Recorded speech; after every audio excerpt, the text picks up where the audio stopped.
need more monitors.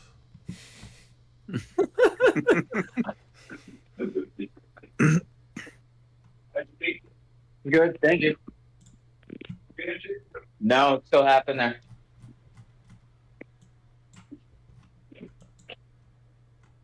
Okay.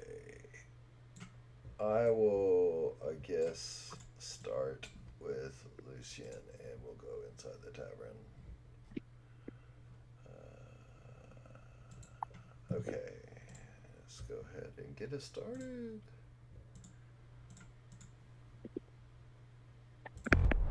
Alright. Oh, why is this showing that? Oh, I just don't have those guys done yet. Alright, I see why. Alright, Lucian, you end up back in the tavern. You walk in, and it seems to be a normal kind of day. There are only a few commoners there that are invisible, and they appear. Not really. There are a few commoners there just eating lunch, and Thelbus is there speaking to the staff, and the berserker is waiting at the corner for Glenda to be free again. I'm gonna look around. Is any of the party in there? Nobody in the party is there right now. I am going to scoot over to the bar and order my regular lunch and prepare to go on stage. Why is that happening? So weird. Tell me how much I need to deduct for food. Get to that in a second. I can probably do it from World Amble. I'm having issues with my freaking mouse. Being weird again. Dilbus approaches you and he says, "Hello, Lucian. How are you? I'm so tired getting caught up again. But thank you so much for taking care of the Taveroni. Trying to figure out how much I owe you for lunch. I will give you a discount on my special spiced stew with fresh fish. I will give it to you for 25 copper pieces instead of 35 because you're such a good boy. Oh, thank you, Thelbus. And I will throw in one mystery meat skewer.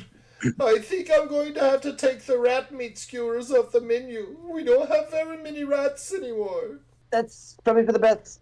Both things. One, it's more clearly and will definitely pass the health inspection this time. And two, I don't think people were super fond of eating rat meat. True. What do you think? Do you think it will be Marjorie conducting the health inspections now? I don't know. I heard that she's rising to some position here in Tropica. No, she doesn't seem like the type of person to dirty her hands with such menial work. It'll be some appointee, I imagine. Oh, I am very proud of her. She is such a good girl. Well, I'm going to finish eating my lunch and then go on stage and perform. If you see any of the usual suspects come in, please let them know to wait until I'm finished with my set. I have some questions. I'll definitely let you know, Lucian. And Thelbus hangs out, and Lucy brings out your meal, and Thelbus keeps trying to talk your ear off about what has been going on in town since he's been gone. I completely tune Thelbus out, and I pull out Book 2 from the College of Swords and begin to read it while I eat. Yes, sir. All right. Moving over to Tropica, where we have Mr. Kuykendahl. I knew I was coming up soon. You finish your work on the boat. Tobin comes running up the dock. I'm sorry, I'm searching for icons and stuff. Oh, no worries. I'm going to do what I always do for right now, because I haven't finished building the boat in the in-game.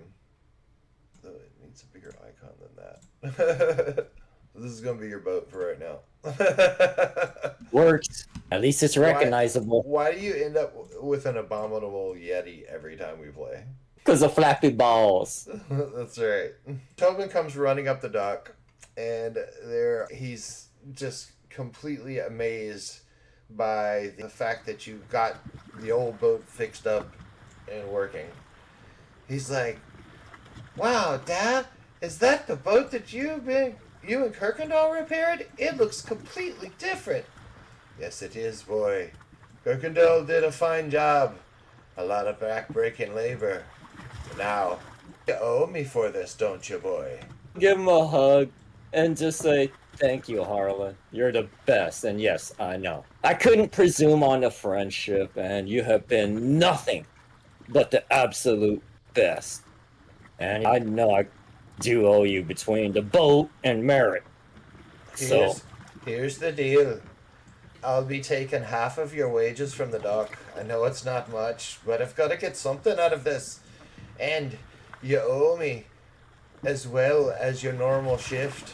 You will be catching for me at least one catch run per day.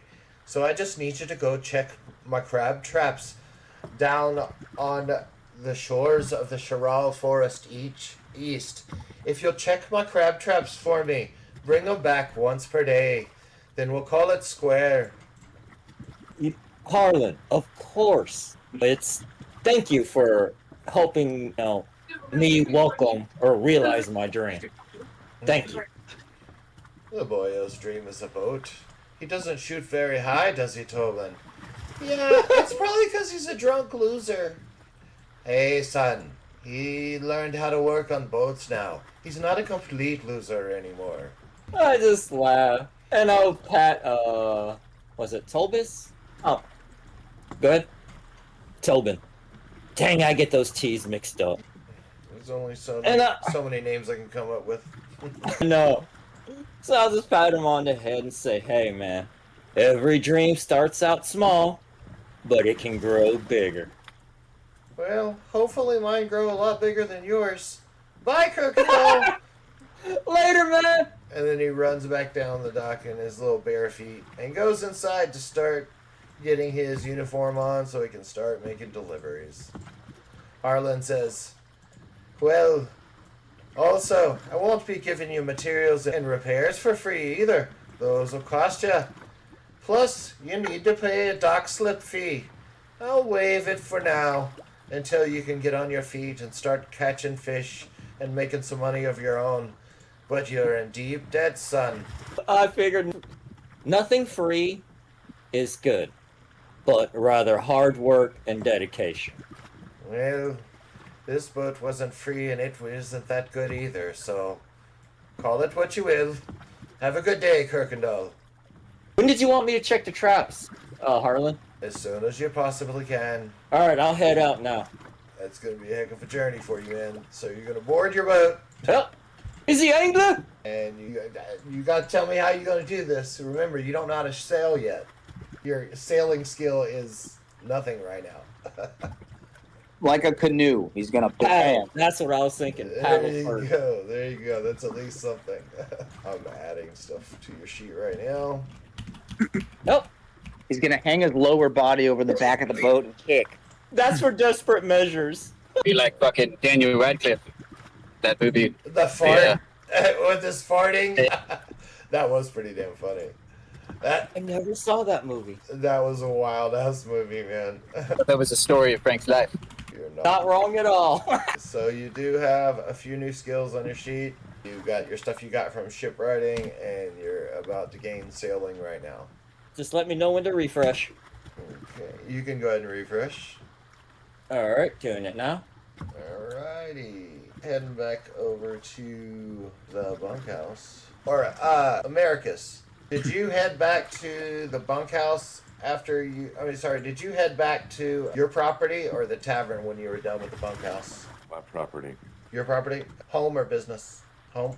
I went home to prepare it That's, for unaware family that I'm going to offer the house to. So I will That's be, right. That's right. I'll be removing all personal items from the house, basically. From the whole house. I'll be going to the whole house, going for anything that's sentimental or whatever that I wouldn't want to leave there, and just gathering. Oh, so you turning this bitch into a rent house? Basically, yeah. Oh, sweet. All right. Are you gonna? Well, go I'm going to leverage it in my partnership with the baker lady and her daughters. So they're going to live here in exchange for lower wages. That's why I didn't offer wages. They need to work for a day first, and then we'll discuss, and I'll offer this. I see where you're headed. Good deal.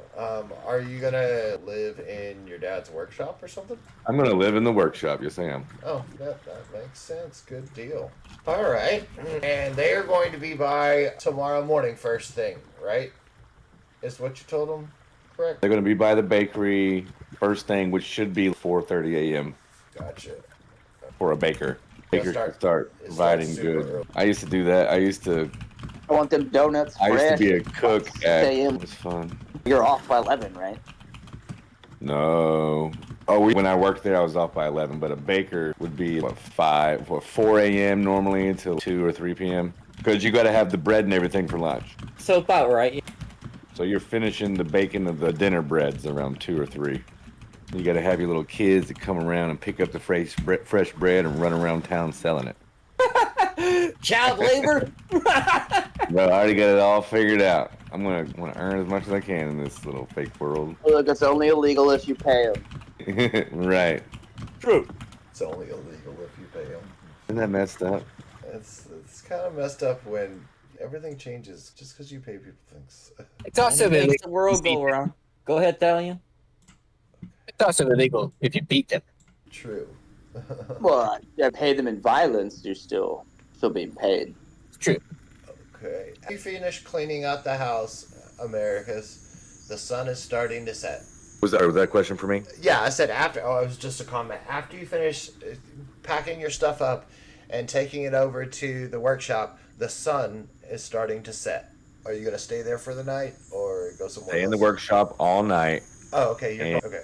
Tinker all night in the workshop, looking for little nostalgic items or unfinished projects that my dad might have been working on, and try to see if there's anything that I can maybe finish, Okay, good man. regardless of what it is. You walk into the workshop. It's the evening, and light is dimmer.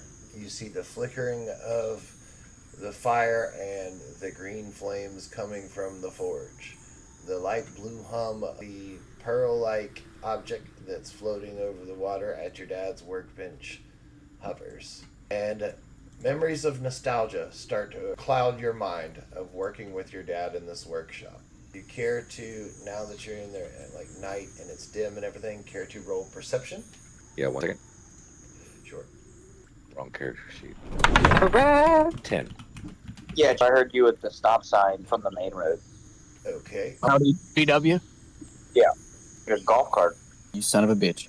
With 10, you're sifting through the supply crates on the left-hand side, and in the floorboards, you notice a slight glow.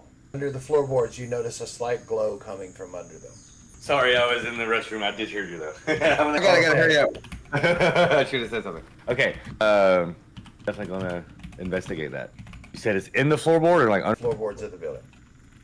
Okay. I don't want to pull the floorboard up. I do want to see. Is it Pier and Beam House?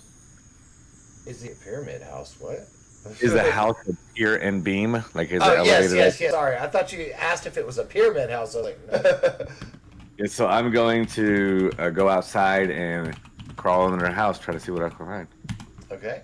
Crawl under the house, and you see one of the pillars has a small, tiny box strapped to it. I will approach it and remove the strap carefully. You remove the strap. The box seems to be warm and almost has a vibration. I will take it inside, trying to hide it. I don't want anyone to see it. Okay.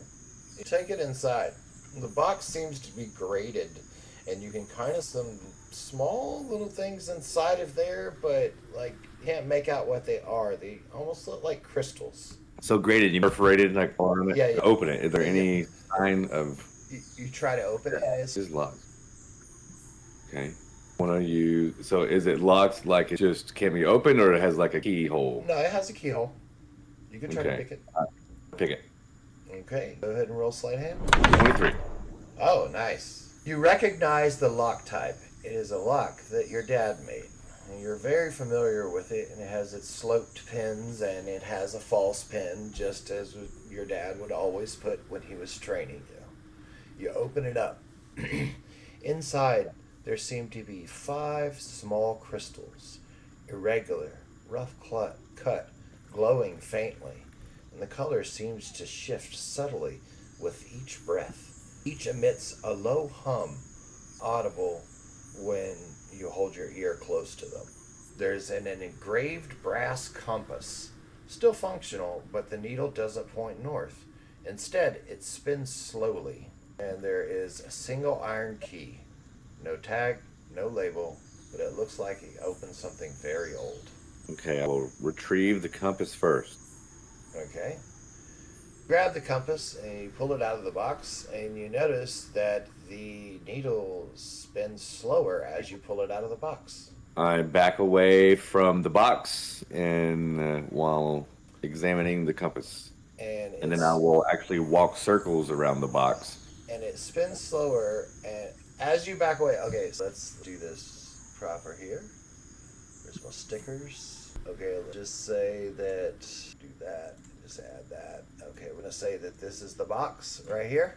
And when you first back away, the compass stops spinning and points towards the box, but the needle seems to bounce this way, and then, damn it, come on, this way, and then this way, pointing at those two different directions. It bounces back and forth between them. Okay. I'm going to split that difference and walk around and 180 degrees around the box. So Like the opposite this? side of the box. Okay. Watching the needle the whole time. Yeah, it does that. It's bouncing between those two different directions again. Okay. I want to take the box and put the box in the other room for a minute. Okay. There's only one room here, but... Well, you know what I mean, like the other side of the room. Oh, okay. Right? Over there. Okay. I want to stand close to the workbench and kind of hold the compass out, and I'm going to wave it back and forth. Okay. Stays fixated on the crystal that is hovering in the pool on the workbench. Okay. So then I'm going to walk over there to the other crystals, do the same thing. And now it stays fixated on the crystals in the box. Okay. This moment, think that they're probably the same crystal types. So I pick them up and I bring it over there to the workbench. The box or the crystals? The box, the whole box. Okay. I'll pick the box up and bring it to the workbench. Cool. And I want to what's over there on the workbench that it was pointing to? I want to investigate that. Okay. It was that pool that we had described before, and it looks like it has one of the same crystals that is just floating above this pool of water, and it has a small brass arm that's sticking out, that's above the little tiny blue crystal blue shifting color crystal that's there. Detail than I expected once you zoomed in. Yes. Okay. That's that's something he was working on for the church. Okay. Can I attempt to pluck the crystal? Is it just floating, you said? Yeah. I want to pluck it out of there. Okay. Reach forward, and as you reach forward towards it, your A tool, of course. I would use like the tongs from over here. Yeah. So you go over here, you grab the tongs, and you grab the crystal with the tongs. As soon as you grab the crystal and pull it out of the pool is no longer lit up blue. Roll perception. Hang on one second. I'm trying to my phone so I can see better. I got you. I don't think I can. Okay, no worries. Perception. Roll. Still good enough. You notice that the light in the room is not as bright anymore. The pool that was lit up blue is no longer glowing blue. Okay, I lay that crystal down on the table and go look at my box, the little box. Okay. And I want to compare the crystals in there to the ones that I just plucked out, and notate the differences in color and shape and all that stuff. Okay. Each crystal is kind of it's just formed, right? So they're all kind of shapes.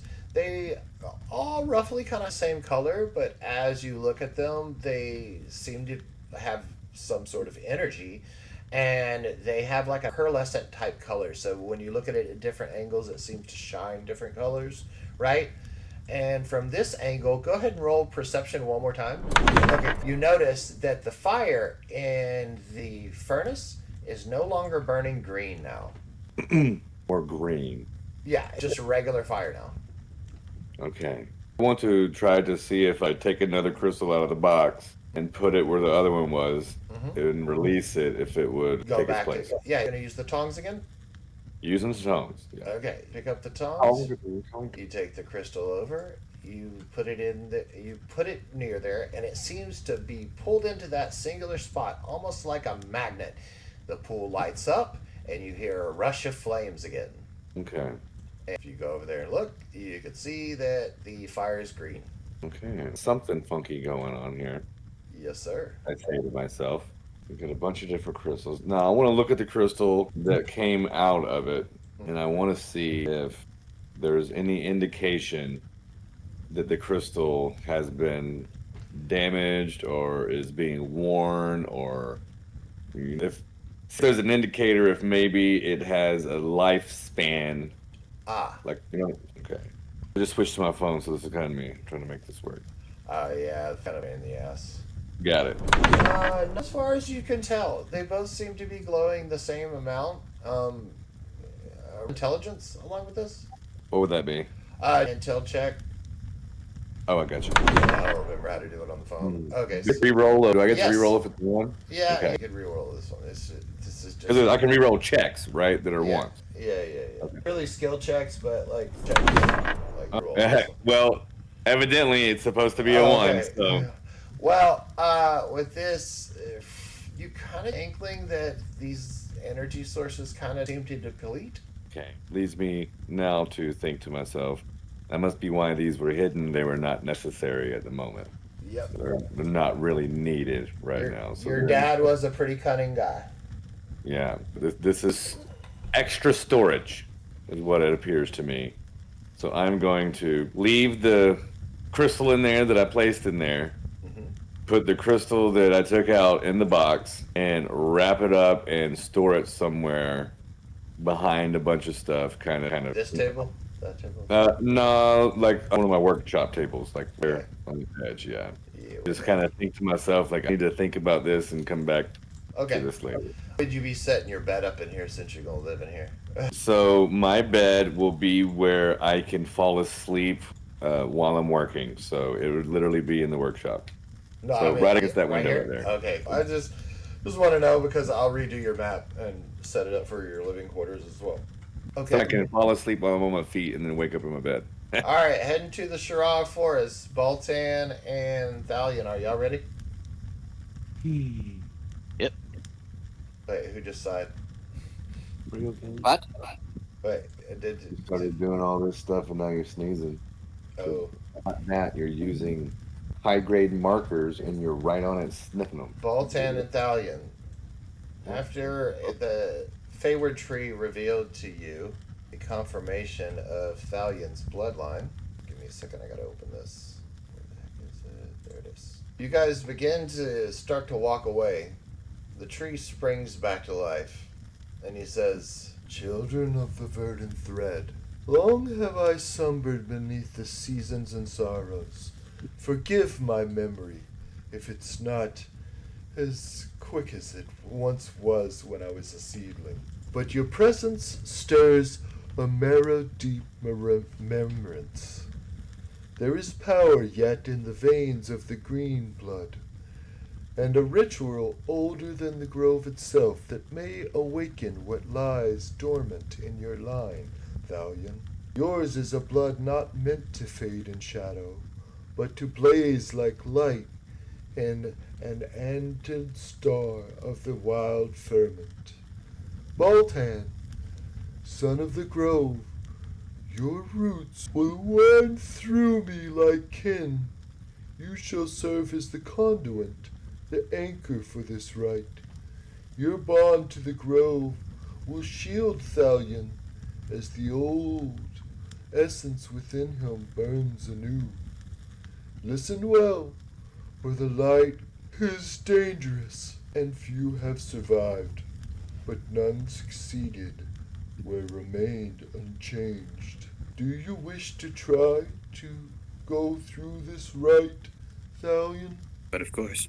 Baltan, would you lend your grove to him to help facilitate this? I will allow it. Baltan, I can't promise that we're not awakening a wild beast, but I can say that there will be results, and little horror has ever come to any druid within his own grove. so I can say that you will be safe. And then he turns and his eyes focus in on Thalion. And he says, but I cannot say the same of you. No, What do you mean? Yeah, the bloodline within you is very strong. You must be able to resist it, and you will have to remove anything that is suppressing this bloodline. I look If I down may at the ask, green. what would the end results be? The end results would be that he's no longer suppressed, and he will then have access to this bloodline, and he shall be as he should be, not in this altered state that he is now. Listen, Tree. The last time I took this ring off, it fucking told me that it was gonna give me some serious powers.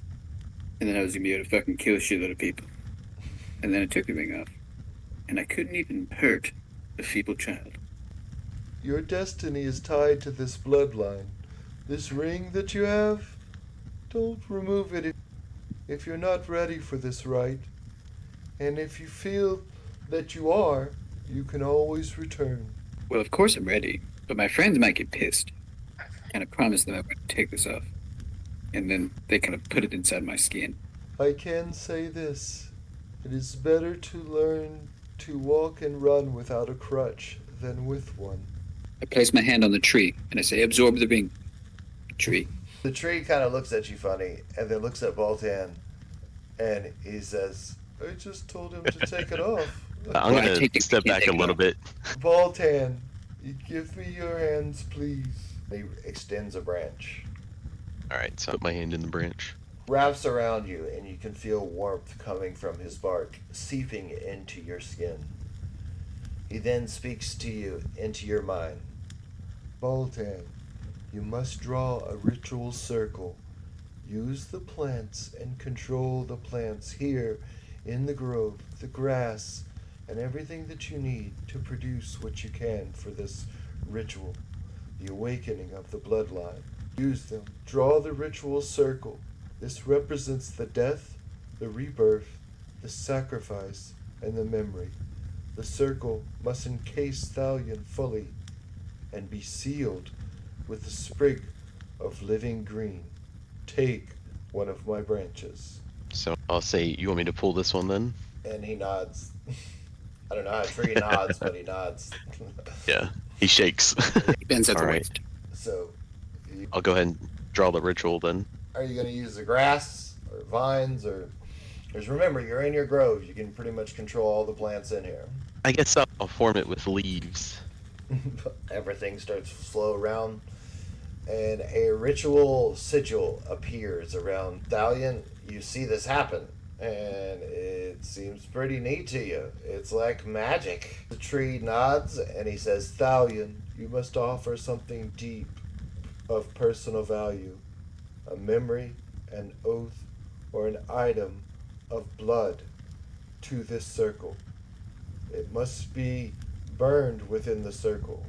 The smoke will carry your soul to the edge of the green realm. So the ring. Are you going to remove the ring and drop it? Baltan, do you have a blade of some sort, or would you? Blade? I could take an arrowhead. You know what? Just bite my hand. Well, that'll work. Actually, I could cast Ice Knife. It's already bit my hand. Baltan, check your Discord chat. No. Thalion bites his hand open, and the blood drips down from his hand into the sigil on the ground. The sigil begins to glow with green earth energy, and it begins to pulsate. Thalion, you can feel the sigil start to bind you. Have you already removed the ring yet? No. Baltan, I'm gonna need you to take the ring off. I'm not a liar. I'm not about to become one. That's true. So I'll take my other hand that's free and ring off. You bring the ring off, and Thalion, deep inside of you, you hear the voice and the hunger awaken. Yes, free once again. The voice notices the sigil on the ground. What are you doing, Thalion? Shut your bitch ass up. I will not be silenced, and I will not be bound. We must run and feast on the blood of those throughout the realm. And the voice compels you and urges you to try to walk out of the sigil. You just completely... Behind the boat and shit here, but I was going to say you completely ignore. Good man. The wind starts to pick up inside of the grove. The tree nods to you, Baltan, and he says, "Place the ring there. I will use Eldritch Flame to burn it and speak the chant."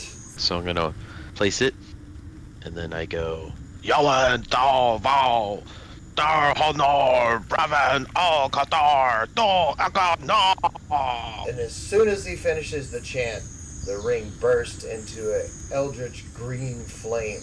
The smoke swirls around Thalion's feet, and it reaches deep inside of him.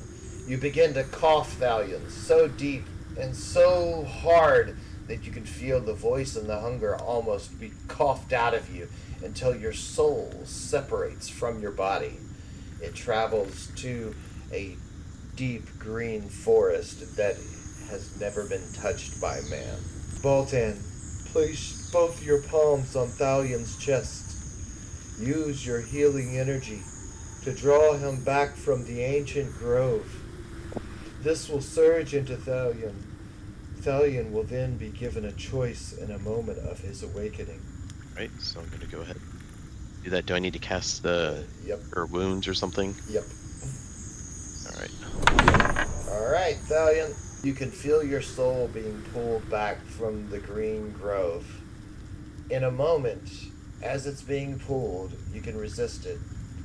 Deep off in the green grove in the shadow, you see yellow glowing eyes pacing back and forth, multiple sets of them. They begin to emerge from the shadows. It's a pack of giant Fenris wolves in their ancient form. They all howl to you and call to you, but in the distance you can feel your friend pulling you back to your body. You get the sense that you can remain with the Fenris or return to your friends and accept your humanity. Spirit Fenris? What'd you say? They're like spirit wolves? Yes. You can remain there with them, or you can return to your friend in humanity. I'm returning to my friend in humanity. Good, right choice, because you would have been dead if you stayed. Unequivocally. Your spirit is then pulled back into your body, but as you're pulled back, the memory of these wolves and the sight of these wolves will stay with you. You now remember your bloodline. You do not have all of your memories returned to you of your own life, but you remember who and what you are. It's more about knowing who and what you are. Your life force rushes back into your body. You can feel your body somewhat changed. You can feel something awakening inside of you. The light dims in the grove, and slowly the wind begins to die down, and only small background noises of the ambient forest remained. The Faeward Tree's final whisper creaks through its bark. "You're not alone in the grove, young Fenris. Even the forgotten are remembered. Now that you have embraced your humanity, now you must face them." And you hear a howling in the distance. The tree's eyes look down upon you. "Thalion, Baltan cannot help you with this part. You must go and face them." No problem. I'm gonna toss him a potion of healing. You give him a potion of healing, and you pop that in your inventory. You might want to remember that you might need that. You hear a set of howls from the misty pathway leading out of the grove. I say to Thalion, good luck. I know you can do it. I don't need any luck. I'm Thalion. So what are you going to do? Gonna go face these fuckers. Alright. Strong man. Alright, so you start heading out of the grove. Alright. So start telling me your movements. Well, I'm gonna pee on the first tree I see. You pee on that tree right there. And then I'm gonna walk to the next tree, and then I'm gonna pee on that tree. Graham looks at you and laughs, and then lays down at the front of the grove as if he were protecting it. You pee on that tree. You hear an extremely large howl, and two wolves step out onto the pathway. A giant winter wolf is behind them. They are staring you down and growling at you. Bare my teeth. I let out a low gurgly growl. Their coats stand up and they begin to spread out. I'm going to continue growling. And I'm going to eye them all down. And I'm going to move forward confidently to the middle of the opening. Okay. And I'm going to walk straight towards the white wolf. The other two wolves circle I'm around going to behind get one square away from them. I'm going to fully ignore them. I'm going to get one square from the white wolf. you. The white And then I'm winter going to wolf in front of you as you approach it. Its white coat seems to glisten in now the moonlight. It breathes out cold air. Its eyes are blue as ice, and you can smell that it is a female. I'm going to kneel. I'm going to touch the ground with my right hand. I'm going to be looking at the ground and then looking up to the white wolf. She sniffs, and she approaches you. I'm going to then hold my right hand out and look at the ground. She begins to circle around you. She sniffs and then nudges you. Take a bath. She sits next to you and then begins to lick you on your face. She lays down and places her head near your hand. I'll respond accordingly. I'll essentially touch the area she's allowing to be touched. The smaller baby wolves then approach you and begin to nuzzle you as if they are accepting you. Now everybody's getting belly rubs. As soon as they begin to accept you, you can feel a tingle throughout your body, and you hear a terrifying howl from the mist directly in front of you. It vibrates everything around you, and you feel large paws striking the ground with great weight. The female wolf jumps up along with the pups, and they begin to run, and as they do, they turn into mist. I'm kneeling, looking at the ground. I'm just going to put my hands in a prayer form. Yes, you're over 90, Cardenas. Do I have my phone with me? Where is it? Sorry about that. I didn't have my phone volume turned up. And Josh, yes. Cardenas, if that was for sensing this moment, that is an affirmative. All right. I just want awareness. All right. So you're kneeling. I am going to need a reflex save, and you hear a howl rush as a wolf charges you and basically tries to nip you and throw you to the ground. So dexterity save, please. What if I don't even try to move? You can take the damage if you want. You immediately get the sense and impression that this is a male wolf. Oh, he doesn't hit you anyway. And he rushes past and slides around and stares at you and growls. I don't even look at him. I'm just going to fucking pray. He jumps his paws on top of your back and pushes you down to the ground, growling at the back of your head. I reseat myself and do nothing. Does a slight nip at the side of your body to try to push you and let you know that he is the alpha. I ignore him. Okay, he gets bored with you. No, he nips at you again one last time, and that one hits, and you take 11 damage. And then he steps off of you, and the female appears behind him, and he wraps around the back of the female and then nuzzles up against her and stands in front of her and growls. Roll insight is enough to let you know that this is his mate. I just say I will not hurt you. And in one last great lunge, he jumps forward, and you see a bright blue light come from his throat as he prepares to breathe his cold breath. And the two baby wolves appear and stand in front of you. The male wolf calms his voice down and backs down. The small wolves begin to lick your wounds, and the female wolf nuzzles the male wolf. The male wolf walks forward and sniffs, and then leaps into the mountains and disappears. The two baby wolves lick your wounds until they close, as if magically. They go hide behind their mother. She approaches and sits and stares you in the eyes. I just stare back. Your minds begin to connect, and the history of the Fenris begin to pour into your mind. 1 second. I need to pull this up. The two baby wolves disappear off into the distance. The world seems to grow completely silent around you, and there's no sound left but the breathing of the female wolf and your own breath. A memory not your own, ancient and heavy, begins to flood into your mind, spoken in the voice of the first Fenris matron. Her words not sound, but pulse, instinct, pulse, memory. Run, little one, the voice purrs low and lupine from somewhere in the dark. The snow, a tundra long since swallowed by time, wind howling across broken hills of frost-bitten earth. He sees through the eyes of a great beast, not yet human and not yet wolf, a creature of intention, muscle, and wild thought. She bounds across white landscapes, chasing something unseen, not prey, not fear, freedom. Before the cages we were teeth and moonlight. Before words we howled. She speaks again, not in speech, but in shared truth. He sees them, dozens, hundreds, a pack that stretches like a river of fur and bone, darting across the Ice Age wilderness. They felt one another, not with sight or scent, but through the pack thread, the blood song that beat in the time with the world's own heart.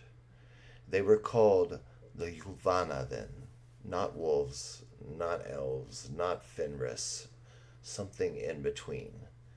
Then the change. Fire, spears, metal, words. The Fenris saw two-legged prey building fires. Didn't fear the night.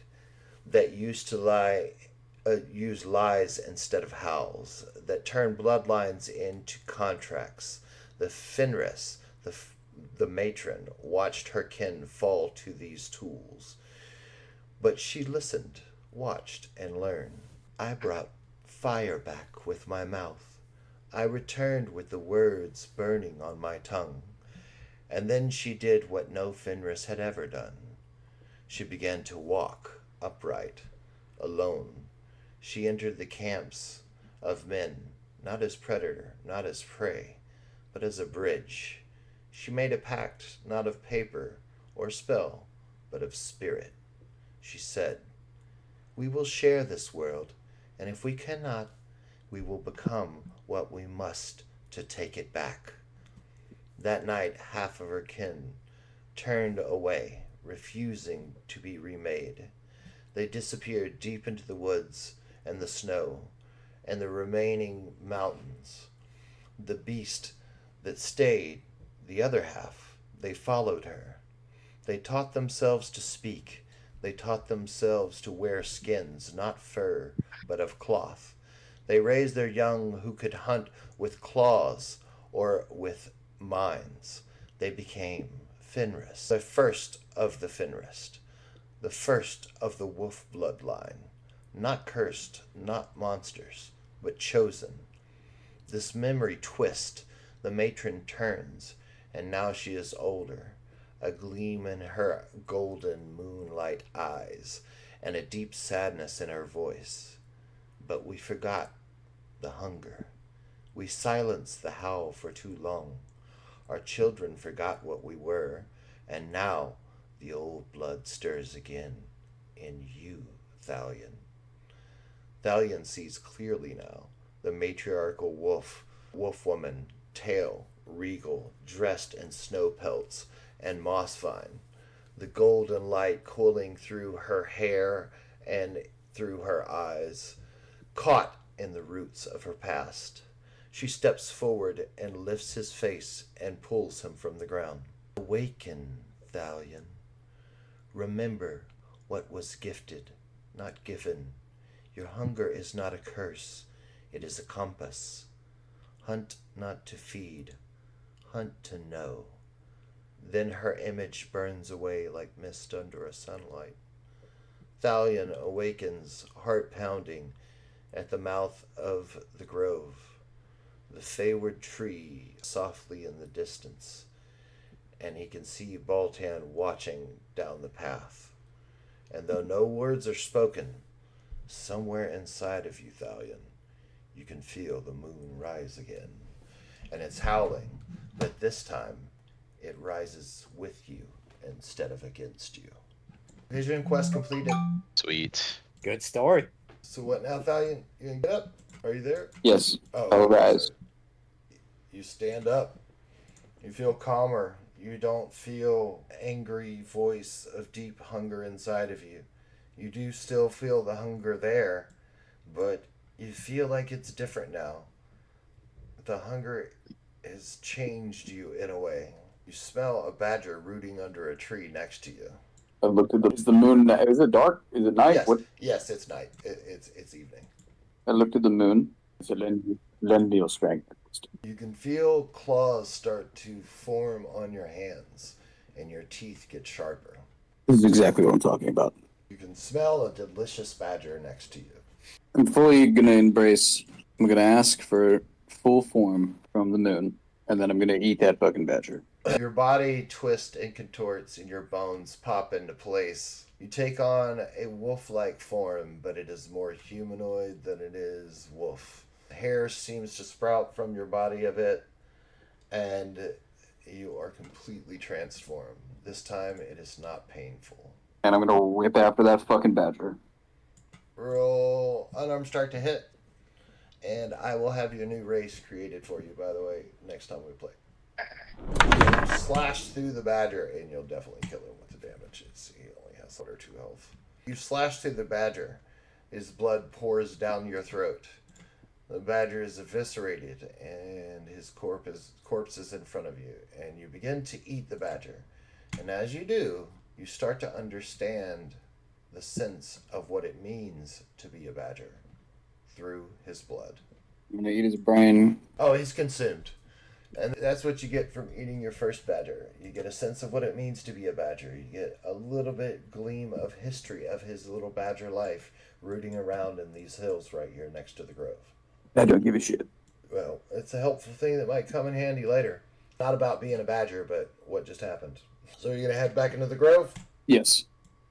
Baltan, you see a wolfish-looking Thalion walking up to you. He's not like a werewolf, but he does have claws, he does have bigger teeth, and he is really hairy. He sprouted like a beard and everything else, and he's all jacked up and muscled.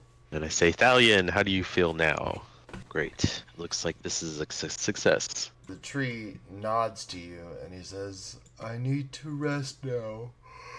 As you could tell, I haven't been getting enough sleep. Bale sniffs you nervously. The bloodhawk is sitting on his antlers. Shall we hunt tonight, or shall we go back to the village? I'm going to tell Baltan. I think it's time that you take Bale. What do you mean? I no longer have a need, and I'll end up eating him. Nah, you got control of your hunger, man. Well, he can stay here in the grove then, if he likes, or he can go where he wants. I'll tell that to Bale. And Bale looks at Thalion with sad eyes and nudges him. He told me he is not scared of you. Are you sure? Yeah, he was just nervous about your form because you smell different. He still wishes to be with you. You guys remember that scene from what was that Golden Retriever movie? You know, bud, where he fucking makes the dog leave. I think I do. I don't know. No, not familiar It with was it. the first time I cried as a child.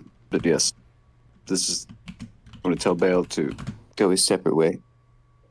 Bale seems sad. He nudges you, but you get a sense of understanding from his mind. And I tell Bale, you are welcome to stay here in the grove if you want. Bale approaches you, and then he sniffs in the affirmative. The bloodhawk begins to fly up and circle around. I say to Thalion, the tree is able to grow with more of these seeds, and I know there is one located southern of the forest. I think maybe we can make track one day and get one. I'll follow you. Is that where you are going to be headed? And I'll use my familiar to scout for us. And I proceed to tell Thalion about the consumption. Good. That's right, we got to get to Marjorie. Marjorie's the one with the big revelation about the consumption. Marjorie, did you ever get a chance to read your pages?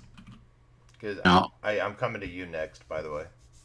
Well, let me read them real quick. Oh, if you want, I can do Lucian's scene before I do can do that. All right. So you two are gonna head out on an adventure. Are y'all gonna just head straight south from here? Let me zoom the map out so y'all can see what y'all have already discovered, because you guys are the map revealers for this area. It's a huge map, so try to plan out which way you're gonna go, and then I can start plotting that for you. That area with the cabin that y'all saw is here. The other building that you saw was here. And then this is a little camp that somebody ended up at. I think it was you, Bolt. Well, no, this is where Thalion ended up. Thalion's original camp is all the way over here. I guess you know fair direction that seed is by chance. Do you have the riddle written down? Otherwise, I might have to look it up. I don't. I got it in my notes. Give me a second. I gotta pull it up. Damn it. I just know you said south, so. It's at the southernmost portion of the mountains, and you know that this is the mountain range right here on the right side, because the mountains go up like that, right? And that's the Middling Mountains is where that is, and it kind of ends down here where you see these mountainous rocks and stuff in that area. So it would be somewhere here in that general area.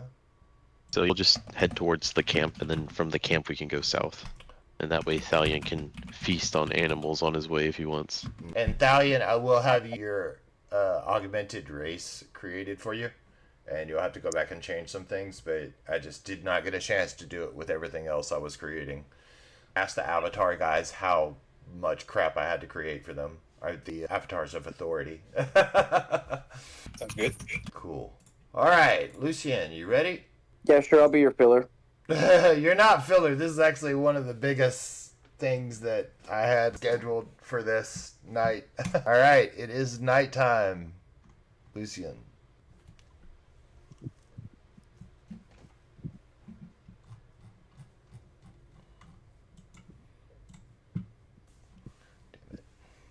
Tavern. Okay. 3 packs at 4. 3 packs at 10. All right, Lucian, you're in the bar and it's nighttime.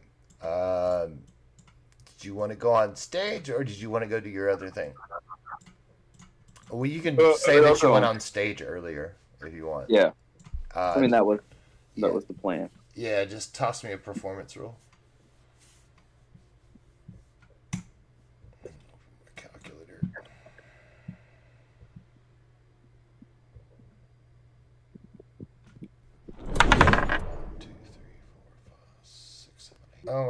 47 silver.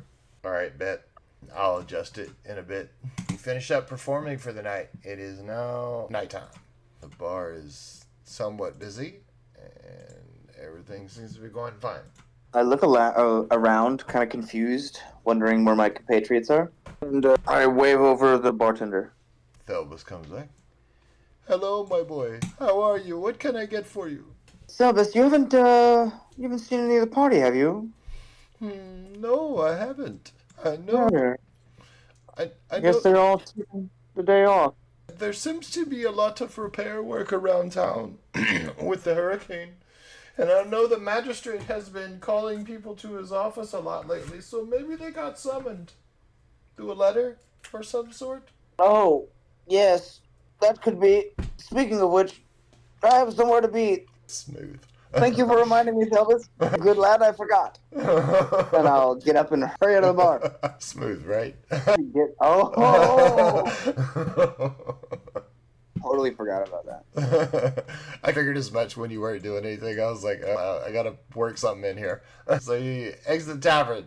It is a somewhat busy night. People are out still repairing things and all that kind of good stuff. You see a squatty dwarfy woman stomping down the streets towards the tavern. Get my imaginary hat to her, and then nonchalantly stroll my way toward the rear entrance of the magistrate's house. There's like a mirror a hidden passage I'm supposed to know. It's nothing like it's there. It was just color for the moment or whatever. But the hidden way in. It's supposed to just so you can show that you're going into the magistrate's house and you're not going anywhere else, right? And he's not supposed to be there. So you enter the office, and there is a mirror next to his curio cabinet. And you open it up, and there is a passageway that leads down into the catacombs. I pull out a torch and I light it. All right. You light up the torch. And you proceed down. Another one that needs to be lit up. And that is supposed to be here. Why is that not working? Because there's a bunch of shit. That's why. I knew I shouldn't have come down here. Damn creatures of the night. My mortal enemies. Okay, there we go. And players, where the hell's Lucian? There's Lucian. You get to the bottom of the stairs, and you see your father there. He's waiting and leaning against a wall. Son, I know you have many questions.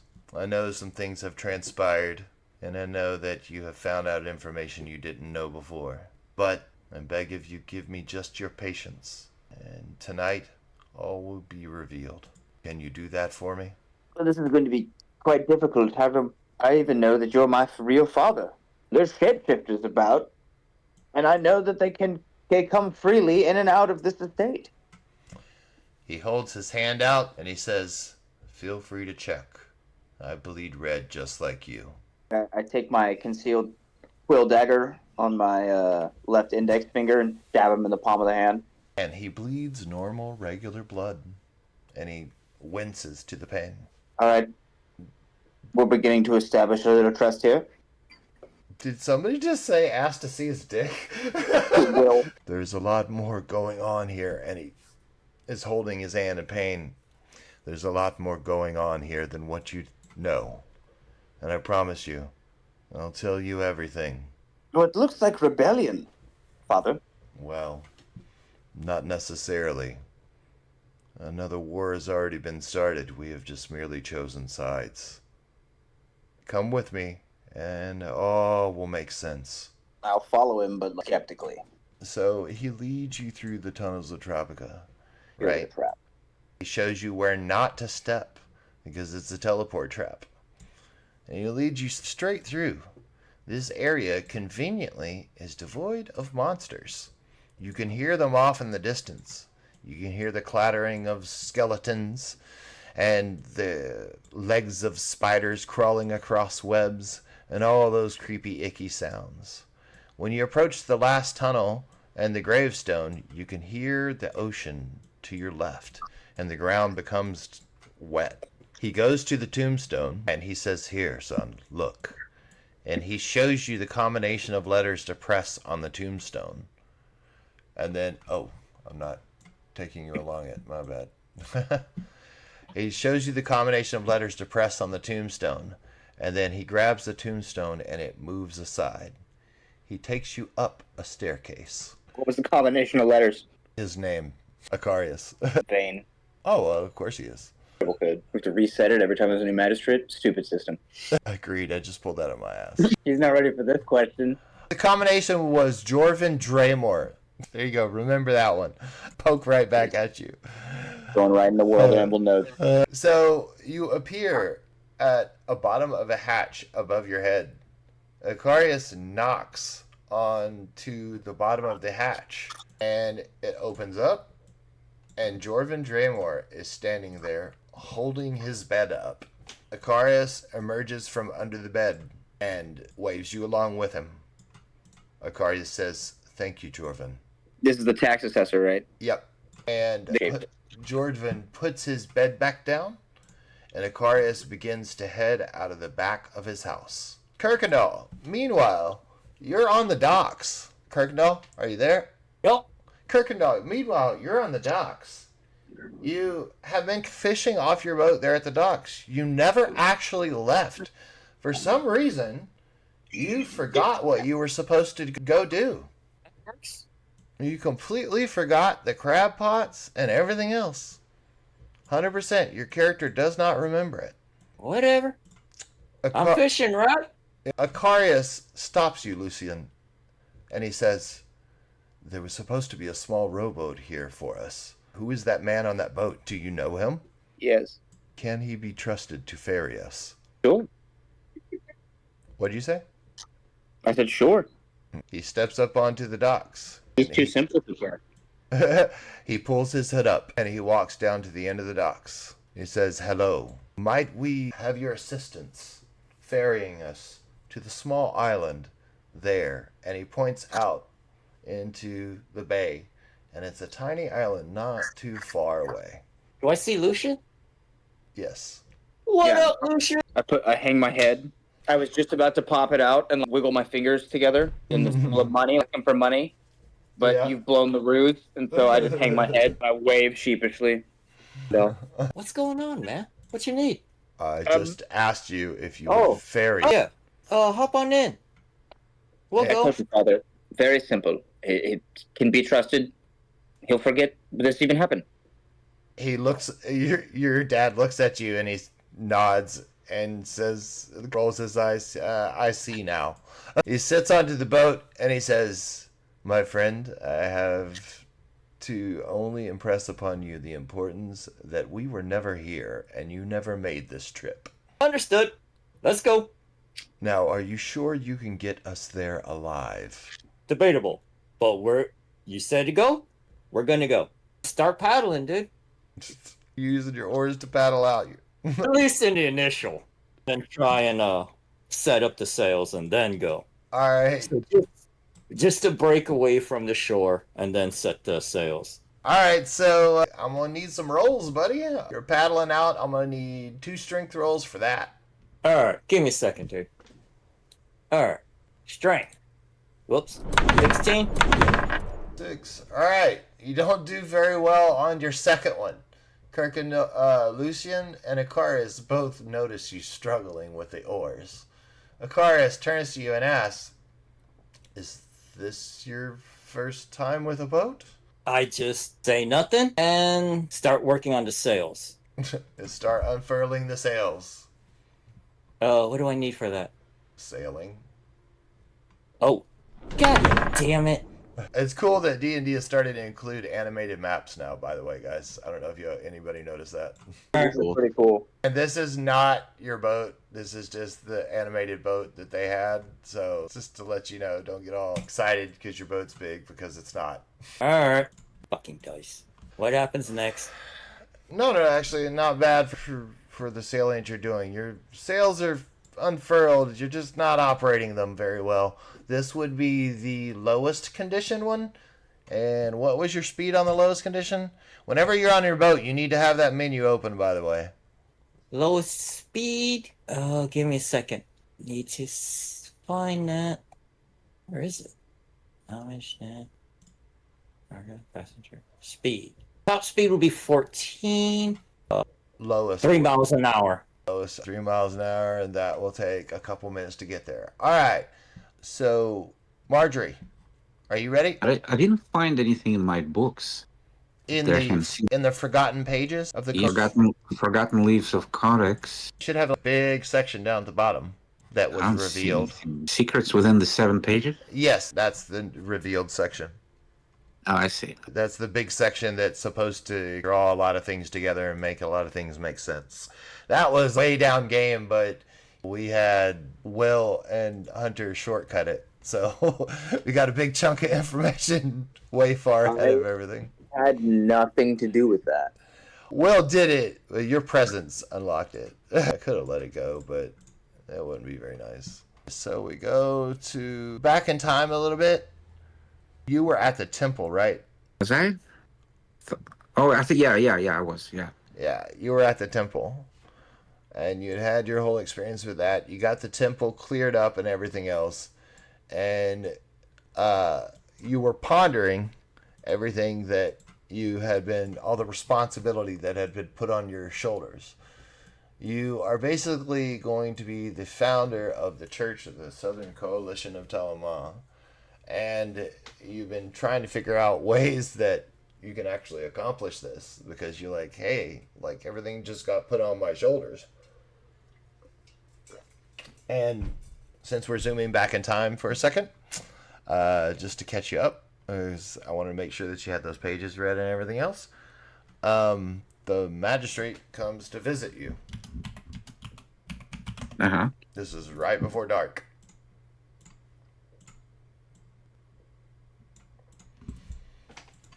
He enters the temple.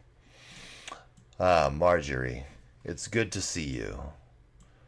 I know that a great responsibility has been put on your shoulders, not only with this temple, but the entire Southern Coalition.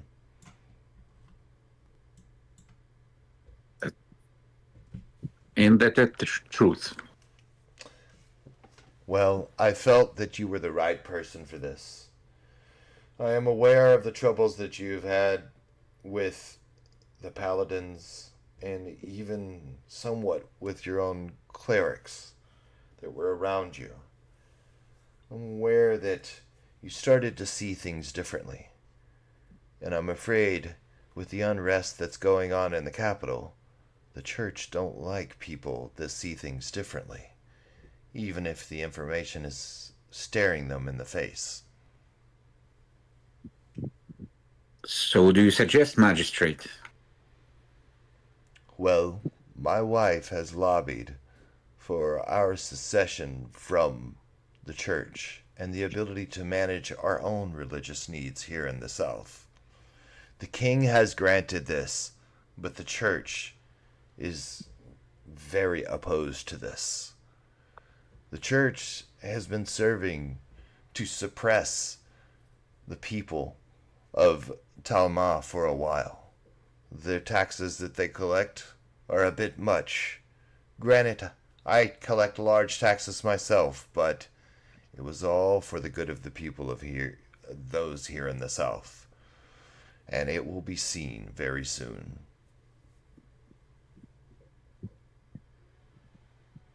Are you sure that this type of action is not going to cause a reaction from the king? The king is behind us. It's the... I can't remember what I named him. Arch something. Hold on.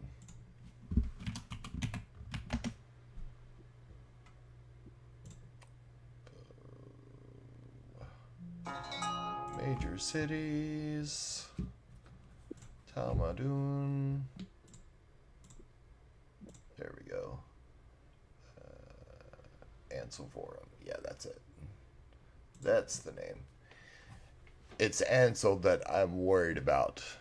He's the high prelate of the church. He is the one that stands against the kingdom. For a long while, I've had suspicion of him. I've seen him as greedy and power hungry. I believe that he has had a plot to overthrow the king for a while. And I believe that he does nothing but undermine the kingdom at every turn. This is why there is unrest in the capital. This is why we must form our own church to give refuge to those that are trying to escape the oppression of the existing church. I know for a fact this church has lied to everyone and the kingdom itself. I can prove this, and in due time I will.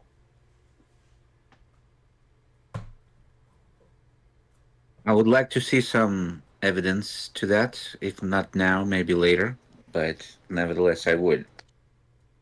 You will have your evidence, but if you wish to find answers, look through the books here, look through any religious text you can find, search for anything referring to the 11th throne.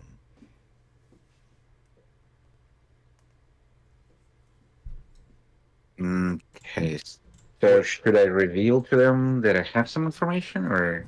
No, you don't have to. That's up to you. If you don't trust him, don't reveal it. Keep it to No, I don't yourself. trust him. I'm not, Yeah. I'm not gonna tell him. And said, well, I guess I'll need some time to process all this. In the meantime, what are your next steps? You 100% sense this going on, Cardenas. Next steps, we start to help you organize. You need to find others that can assist you, priestesses, other clerics that follow your philosophy of things. And make sure they follow your philosophy. not the churches. We do not need any more zealots like those paladins. For now, I'll leave you be, but if you need any assistance from the town itself, please let me know, and I will try to assist you in any way I possibly can. Thank you, Magistrate. When it comes to the new church's official business, he walks to the door and opens it and looks back at you. He says, I have a reserve of funds set aside for you building this church. This has been planned for a while. I didn't know it would be you, but now that I do, I'm glad that it is. And he smiles and walks out the door. What a creep, I think to myself. So the rest of your day into the evening will be spent kind of going through the temple. People start showing up at the temple and asking you for religious advice and things of that nature. And help with, praying to the thrones and devotionals and questions about the thrones as well. You poor bastard. Talk about a poor bastard. Let me tell you about this poor bastard. Son of a... Acarius stands next to you, and he's like looking down at you with like the disappointed father look. And he says, "Can't this boat go any faster?" I am trying. Anyway, you three arrive at the island. I don't have something for this, so... Anyway, you step off the boat onto a small island. It is got a little bit of trees around the bottom, but there's a pathway leading up, and it's very rocky out here in the middle of the water. And you approach this rocky path. The moon is shining bright. This story kills me. No, not at all, man. Which one of these did I put it under? I think I put It just feels like a sacrificial rite. You know what I mean? A legitimate son. It's kind of wrong. Yeah, it does feel that way. The Lucian things kill me. Oh my god. What the hell did I do with this? I had this whole damn thing typed out. Fuck me. Anybody want to take any actions while I'm looking for this? Just gonna go fishing, dude. Tell me what I get. Should I roll some survival? Yes, you should. Alright. About How many ever times you want to fish? Each of 15 minutes. You're only going to be up there for an hour at max. 15, 30, 45, 4. 64. Ah, there it is. I found it. Thank God. 30, 35, Magistrate steps off first. Come. Are you ready, son? Yes. Kuykendahl remains on the boat as Lucian follows the magistrate through the slick grass and the patches of pale mushrooms that glow faintly in the starlight. They climb until they reach the summit. There, at its crest, sits a massive obsidian black stone cast in moonlight, jagged and fused with the earth, like it fell from the heavens itself. It gives off a faint, not a sound, but a pressure like being near thunder before it strikes. Hold on one second.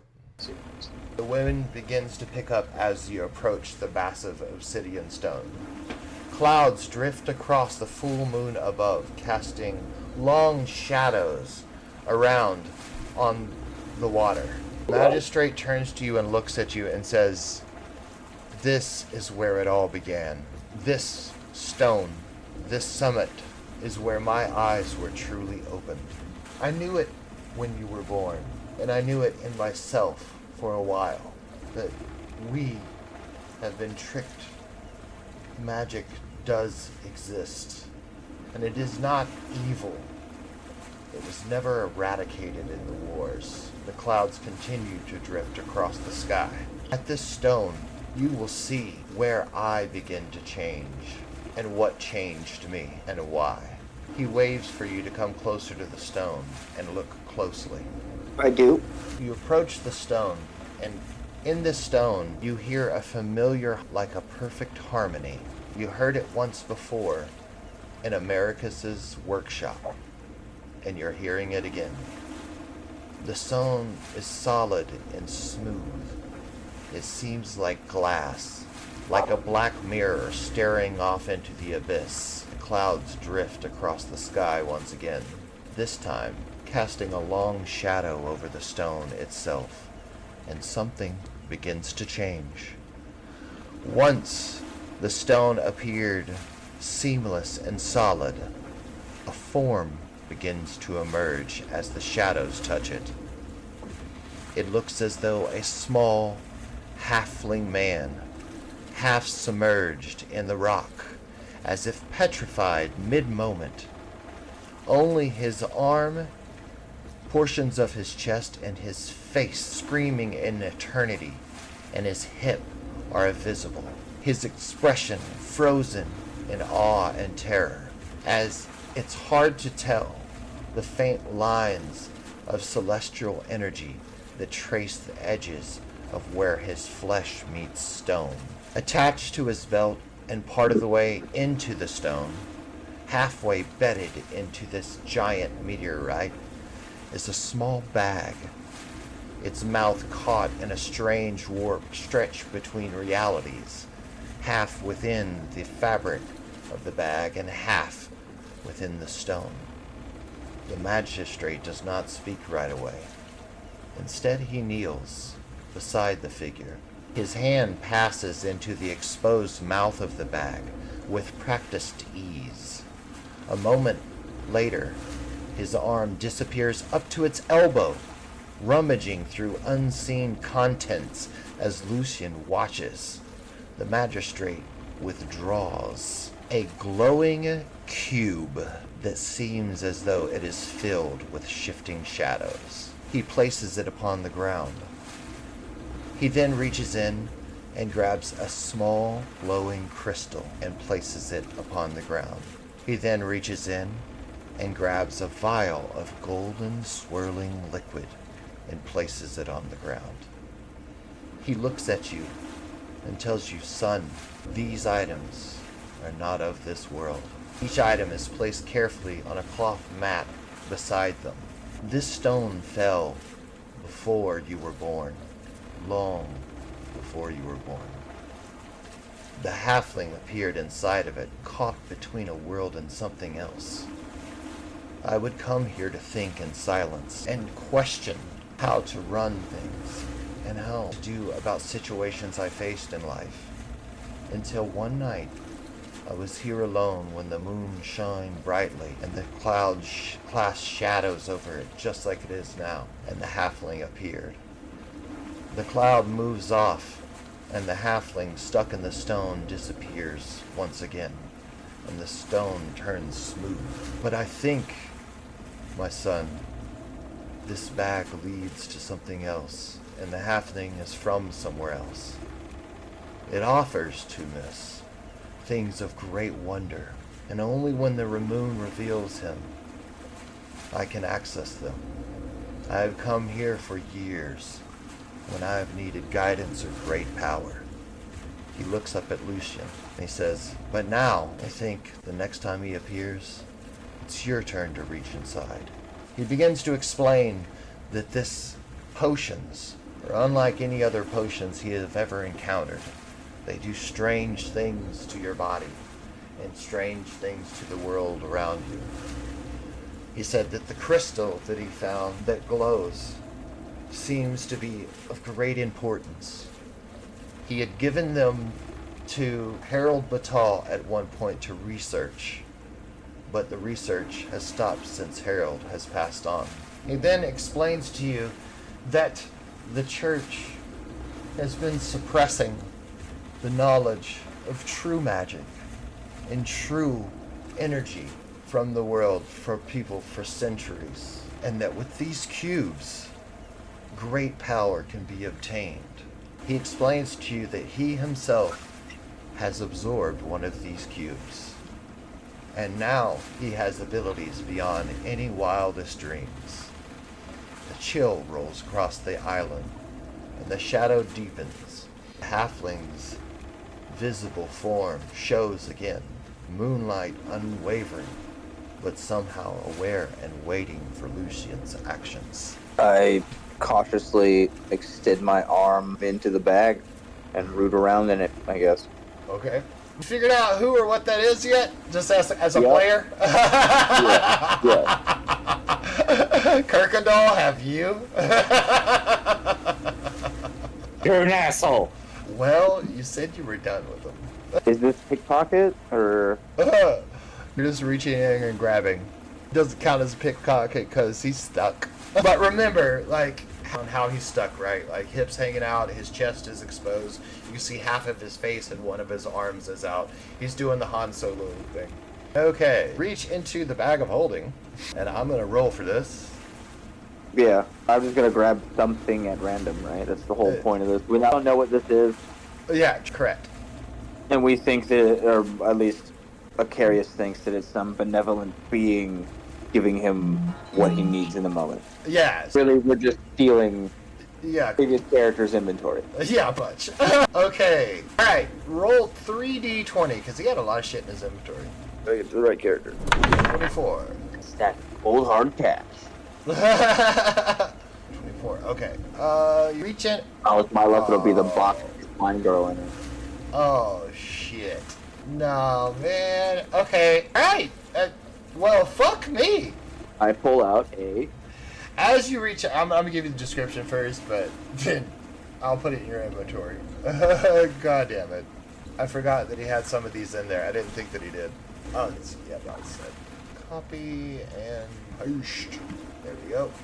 As you reach in, you feel somewhat of a small warmth as the bag and the statuette begins to grasp you. The magistrate. Oh, that's funny. The magistrate leans in and he says, "It's almost as if it grasps you, right, son? Almost as if it's still alive."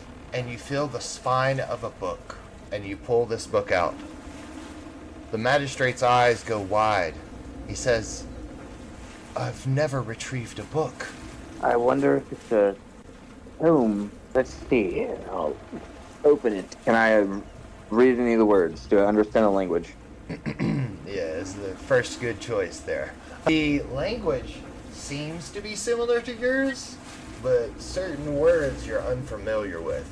It's like the actual book you can read, but there are words at the beginning of everything like,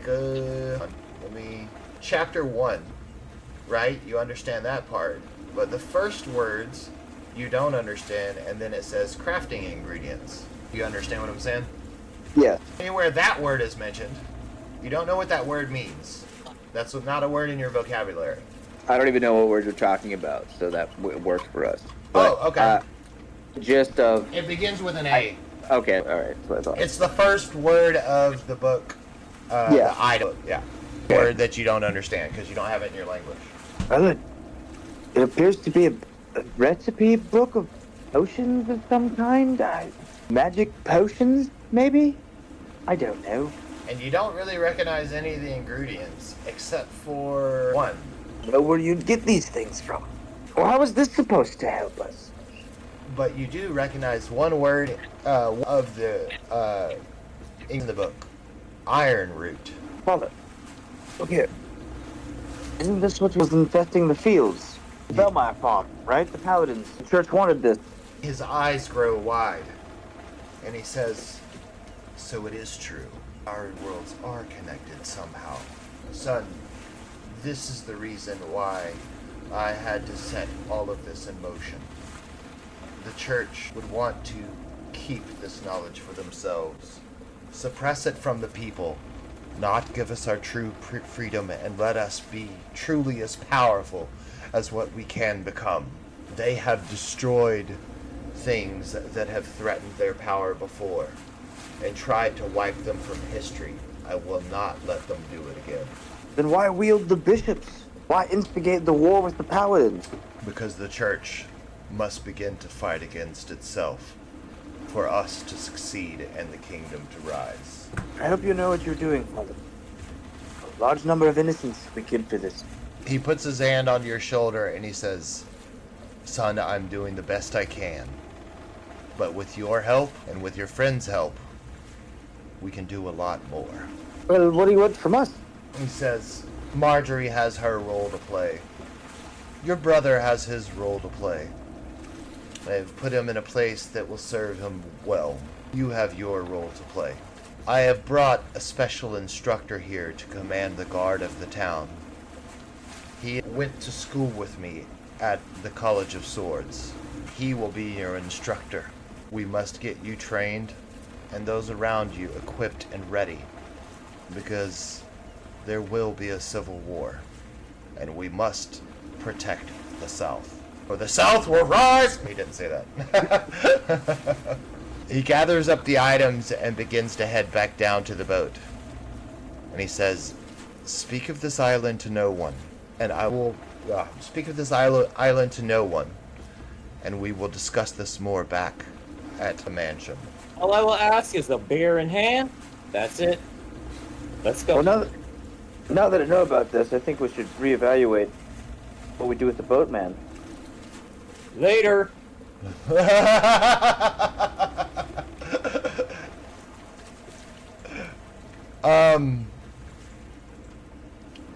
You said that he could be trusted and that he wouldn't remember it. Yes, boatmen typically don't. Yes. And he is part of your party, is he not? I'm kidding. Oh, okay, you're kidding. All right, sorry, I thought you were serious for a second. All right, you arrive back. We kill Frank and toss his body overboard.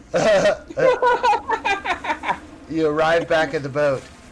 He reaches in his pocket and he hands you some gold and he says, "Thank you. Take us back to town now, and please be discreet." What do I need to roll? Well, sailing to get you back. Come on, baby. 5. Yep. 19. Yep. And one more. 13. Okay, good to go. Alright, ladies and gentlemen. This is the last of the reveal phases for our session here. For now, this is the information that you guys will have, and this will control the next 5-6 sessions that you guys are going to build upon, right? So we won't have any more long, super narrative, long sections like this within the next few sessions. So we got all the information reveals out of the way. So if y'all put all y'all's information together, y'all should be able to put together a lot and do a lot. Acarius and Lucian arrive back at the docks. And he says, "Let's take the secret entrance back into town so that no one sees us. And from there, you can do with that book as you want. But I would like to read it sometime, if at all possible." After I've discovered its secrets, I'll let you have it. He nods, and you proceed back into the mansion. Alright, guys. That's it. Nice. Okay, everybody's got all their information ready. Everything's done. Lucian, where are you going to head after you get back to the mansion and get out? Are you going to just freak out and go dance in the streets? My house. Okay. My poverty shack. Poverty shack. Yes. Alright. And I would like to read my book. Okay. Not the new book. Oh, the college sword book? Correct. Okay. He told me my tutor's coming, so I gotta study up real quick. Yeah. Marjorie, I will have your structure stuff for you for building the church before the next time we play. And Thalion, I will have your race unlocked for you. And Baltan, I will have your grove gardening system set for you by then as well. Sweet. And when we come back, Americus will have his bakery system, which I know you said you're going to leave it up to them, but there's like some things that you could just set and say autopilot. It's just like choices how you want it done. You know what I mean? Indeed. Yeah. All right. Well, that is it, guys. That's all I have planned. Unless anybody wants to do anything extra, you could roll out your book now if you so choose to, Mr. Lucian. Okay.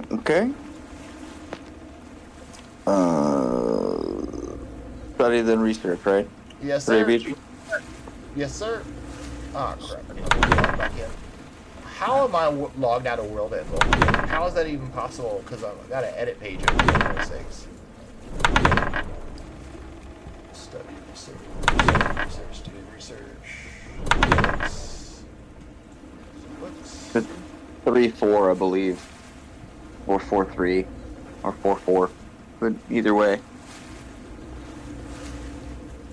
Book 2. Okay, sorry. I had to open it. Oh, you're good. Yeah. You gotta mark it. Yep. And that's your first time studying book 2, right? Yes. Okay. Okay, you got that one. Acrobatics, I think. Yeah, it's +1 acrobatics. Should be better.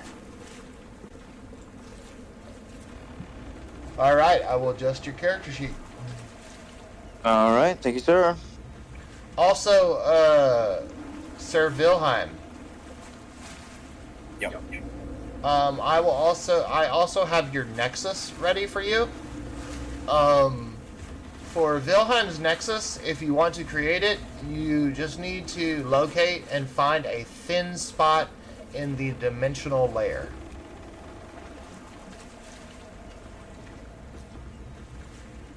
Like a thin space between dimensions, between worlds. Okay. Anybody care? Keep my eye open. Anybody care to speak up about that? Girl?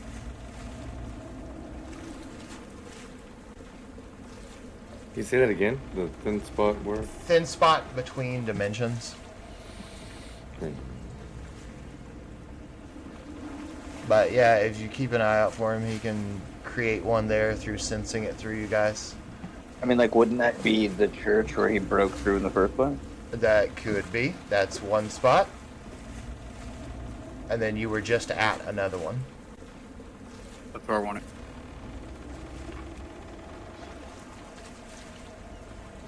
Two colors of swords. Okay, there we go. Okay, edit. Alright, you got level 1 acrobatics is done. And I'm marking it. Okay, there. And I'll have everybody's experience done as well. Acrobatics. Heck yeah. Bonus. Your acrobatics have been adjusted. Now you're pretty acrobatic, dude.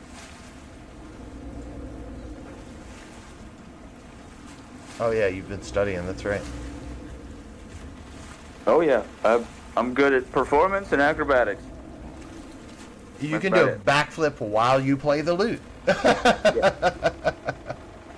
about all I'm great at. Alright, ladies and gentlemen, Okay. that's it. Anybody have anything else before we go?